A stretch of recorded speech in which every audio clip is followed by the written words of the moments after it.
پاکستان کی 74ویں سالگرہ کے موقع پر روزنامہ سچل ٹائم کی جانب سے 2 روزہ تقریب کا انعقاد پروقار انداز میں کیا گیا۔ 13 اگست کی شام سے ہونے والے پروگرام میں رات 12 بجے پرچم کشائی کی گئی، جس میں چیف ایڈیٹر طارق عزیز، ایڈیٹر شکیل شیخ، ڈپٹی ایڈیٹر عاصم عقیل سمیت سماجی شخصیات نے شرکت کی۔ سالگرہ کے موقع پر کیک کاٹا گیا۔ حاضرین میں خواتین و بچوں کی تعداد زیادہ تھی۔ اس موقع پر بچے اور فنکاروں نے ملی نغمے پیش کیے۔ حاضرین رنگا رنگ تقریب سے لطف اندوز ہوتے رہے۔ 14 اگست کی صبح 10 بجے سے ہی تقریب کا آغاز ہوا۔ ملی نغموں سے اور پاکستان زندہ باد کے نعروں سے مظاہر قائد کا احاطہ گونجتا رہا۔ اس موقع پر روزنامہ سچل ٹائم کے چیف ایڈیٹر طارق عزیز نے خطاب کرتے ہوئے کہا کہ پاکستان کی آزادی کے لیے ہمارے بزرگوں نے بے شمار قربانیاں دی ہیں۔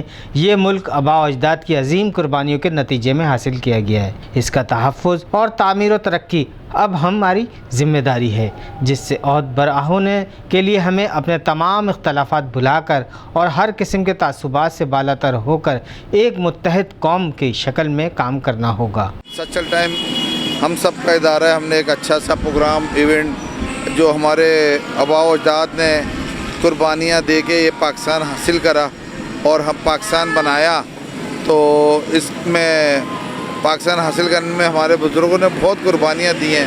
ہم سب کو یہ چاہیے اس ملک کی ہر چیز، اپنی جان، اپنی ہر چیز سے زیادہ اس کی حفاظت کریں، اس کی تعمیر اور ترقی میں حصہ لیں۔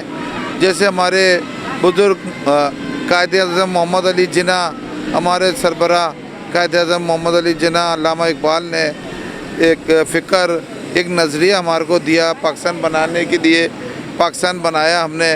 ہمارے سر سید احمد خان، لیاقت علی خان، تمام بزرگ نے اس ملک میں ترقی دی، ملک کو بنانے میں اہم کردار ادا کرا۔ آج اللہ رب العزت کا شکر ہے کہ ایک بہت اچھا پروگرام ہمارے ادارے جو ہیں، ہمارے پاک فوج، رینجرز اور سندھ پولیس مل کے امن و امان کے لیے اہم کردار ادا کر رہی ہے۔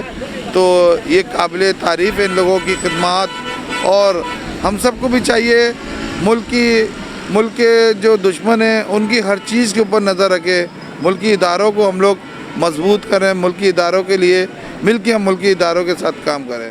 سچل ٹائم کے ایڈیٹر شکیل شیخ نے کہا، 14 اگست کا دن تجدید و عہد و وفا کا دن ہے۔ اس دن ہمیں ایک آزادی وطن اسلامی جمہوریہ پاکستان ملا، جو کہ اللہ پاک کی نعمت ہے۔ اس ملک کی ترقی، بقا اور خوشحالی کے لیے ہر مکتبہ فکر کے لوگوں کو اپنا اپنا کردار ادا کرنا چاہیے۔ ڈپٹی ایڈیٹر عاصم عقیل نے کہا، وطن عزیز پاکستان کی بنیادوں میں لاکھوں شہداء کا لہو شامل ہے، جس کی دفاع کے لیے ملک بھر کے عوام پاکستان کے شانہ بشانہ کھڑے ہیں۔ کسی دشمن نے بھی پاکستان کی طرف میلی آنکھ سے دیکھنے کی کوشش کی تو پاک فوج اور عوام مل کر ان کا منہ توڑ جواب دینے کی صلاحیت رکھتے ہیں۔ پاک آرمی، رینجرز اور سندھ پولیس کی کاوشوں کو سراہتے ہیں۔ 14 اگست کی رات تک جاری رہنے والے پروگرام میں ملک کے نامور گلوکاروں نے اپنی سریلی آواز میں سر سنگیت کے رنگ بکھیر کر حاضرین کو محظوظ کیا اور خوب داد وصول کی۔ جذبہ حب الوطنی کے تحت رنگا رنگ تقریب کا انعقاد روزنامہ سچل ٹائم کی جانب سے 2 روز تک کیا گیا، جہاں آنے والی عوام کو پرتکلف اشائیے کا بھی اہتمام کیا گیا تھا۔ عوام کی بڑی تعداد نے تقریب کے انعقاد پر روزنامہ سچل ٹائم کی کاوشوں کو سراہا اور امید ظاہر کی کہ آئندہ بھی یہ سلسلہ جاری و ساری رہے گا۔